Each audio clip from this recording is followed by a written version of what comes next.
say, well, in order to do that, you're going to have to do Right. Y. A number of and the different cost comes things, back, right. and so they work Right. it in. So that's really what it, and then, based on the available money, say, okay, well, we can build X miles of road Or repave every year, or them, repave, right. or whatever, and, Right. okay. Because what had happened, especially in the Olathe Unified Government, what had happened is the money disappeared, obviously, but they didn't want to abandon the street program altogether. So the tactic was changed to say, Right. if we've got a set amount of dollars, we're no longer going to build new roads. We're just not going to do it. We're going to maintain what we have, but even under that bucket, it then became, okay, what are we going to maintain? And then how are we going to maintain it?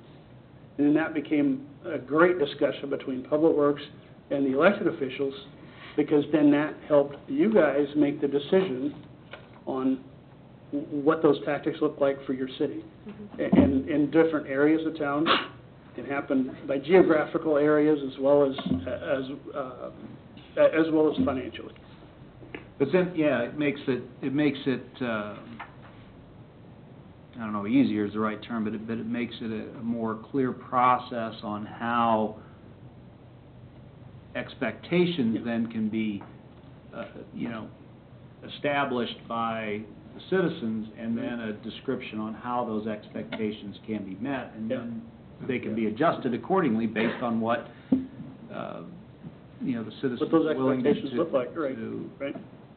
And to adjust to. in this slide, you see the citizen survey. One of the big ones that we used in the past and still is used is the Direction Finder survey. Right. I'm not sure if you guys actually do We do. Direction Finder, so that was a huge, Every 2 years. yeah, so that was a huge amount of input Right. about some of those priorities and some of those goals.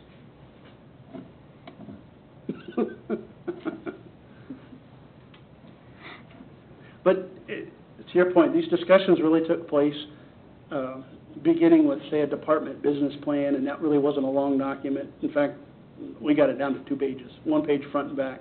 And some areas it was longer than that just because of the amount of information they needed to give to the elected officials.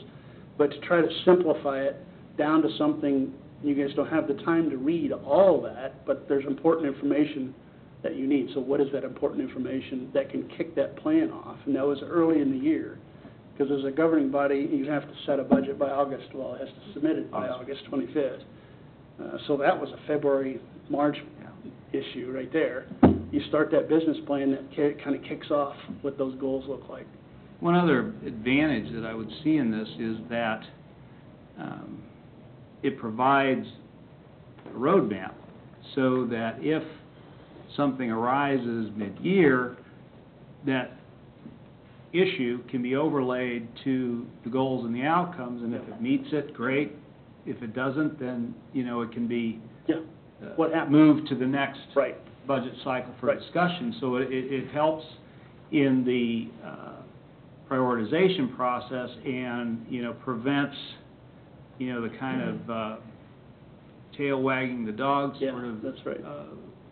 of activities. And that's why I say when the revenues come back and the surpluses start coming back, then you've basically got a roadmap of what's going to happen to those. Now, one of those goals is going to be financial sustainability, or balancing the government, or making sure that you've got a sustainable amount of money sitting there. Well, that could be one of them, is ensuring that the fund balance is at a certain level, your savings account is a certain level, to where when the recession does dip down, you have something that you can nail, Right. and then keep on moving. And no fund is absent that kind of policy. You should have it in every one of the funds that says, here's how much needs to be there. But that can be just as important as a road or public safety. Well, and as part of your, oh, sorry, go ahead, Chris. How are those policies for the different funds established? That's a great question. I've typically seen them established as part of the budget process, but they take a lot more time than just one cycle to put in place. For instance, a debt policy can take an entire year to gather the information and make sure that each idiosyncrasy of that debt management policy, it serves the purpose that you're looking for. There's a number of things. Fund balance policies are typically developed and put into the debt management policy, because from an external investor point of view, they want to make sure that you have reserves set aside. Well, that's a logical place to tuck that thing. But even with the fund balance, that's a long discussion, potentially, on how much is left there. Too much and you're harboring funds that could be used elsewhere, too little, and oh my gosh, what are you going to do with the city now? But that's a good discussion to have. So sometimes it can be long, sometimes it's pretty easy. One-time revenue sources for one-time costs, I mean, some of it's pretty logical. So, and we're talking about three different types of funds basically here tonight. Yeah. But we're also talking that we could have policies for fund balance in the different funds inside of each of those three different types, correct? Potentially, right. The first one I'd start with, obviously, is the debt management policy. Sure. Because it encompasses so many different long-term decisions. You make a decision today, it's going to affect you 20 years down the road. So that's the first one that I've started with. Investment policy, some of the other ones are pretty quick because there's models out there that you can adhere to. And there's not a whole lot of discussion, especially in investments, because your hands are tied, you can't do anything with them anyway. But they still need to be established. In the general fund, you know, it's going to be about fund balance. A lot of it's going to be about fund balance and what are you going to do with the revenues. Fund balance, tuck that into debt management. Then it comes down to revenues, and that can be as simple as a paragraph in a budget, you know, that we agree as a council, this is what we ought to be doing. We get revenues from the state, don't count on them on ongoing issues. Let's count on them for one time. We'll put those over in streets. We know it's gonna happen this year, Exactly. right? You never know what's going to happen year to year. Now, I don't mean to, you know, disparage them. They've got a job to do, too. Good, Chris, good. It seems to me, and you mentioned Olathe and the fact that they're 9 years in and they're still working on it, Yeah. that there's a certain amount of discipline that needs to be adhered to year after year. And when you're talking about setting fund balances by a policy, I mean, that gets back. It sounds like you can set the policy on a year-by-year basis if that's how you're doing it in your budget. Is there a way that we should be setting the policy for the fund balance in such a way that it forces some discipline upon the governing body? And still not lose flexibility. And that's going to be huge. That's what I was going to say. And not lose, but yes, the answer is yes to that. But you still got to maintain that flexibility. One of the issues, and we've seen this, again, all over the country, because the fund balance is depleted everywhere. Well, it became about a target then.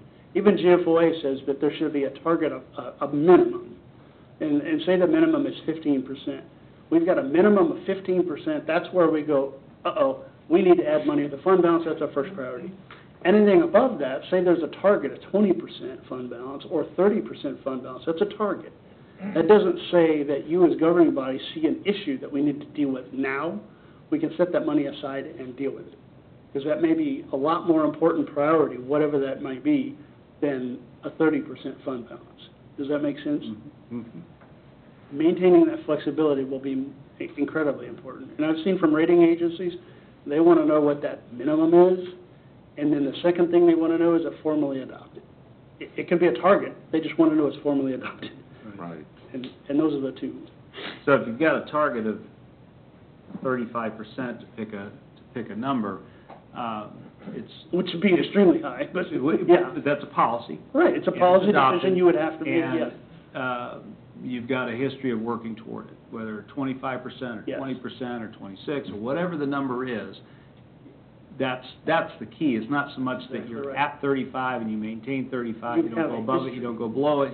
Right. You've got a history that shows you're working at that. I had a conversation with a rating agency analyst one time. I said, Paul was his name. I said, Paul, we've had 2 years. No, 1 year. It was 1 year we added money to the fund balance. I said, I want an upgrade. I want an upgrade, not just for my council, but for me. It looked good on my walls, an upgrade. He goes, you know, Ben, 1 year does not make a trend. Not a trend, unless you're the FDA. Like, okay, well, we got the policy and the structure in place, we've got the discipline in place, it doesn't make sense. 2 years later, we get the Get the upgrade, but yeah, you've got performance behind it, yeah. And it mattered. During these priority discussions, do you also discuss funding options? So for example, there are certain priorities, and I'll use the example of, you know, if we decided that a community center was our number one priority. Well, we know that chances are pretty good we're going to take on debt Yep. to pay for that. However, there's probably things that maybe further down, that, you could have $1 million project that maybe we could say we could pay for, or we could finance that and maybe do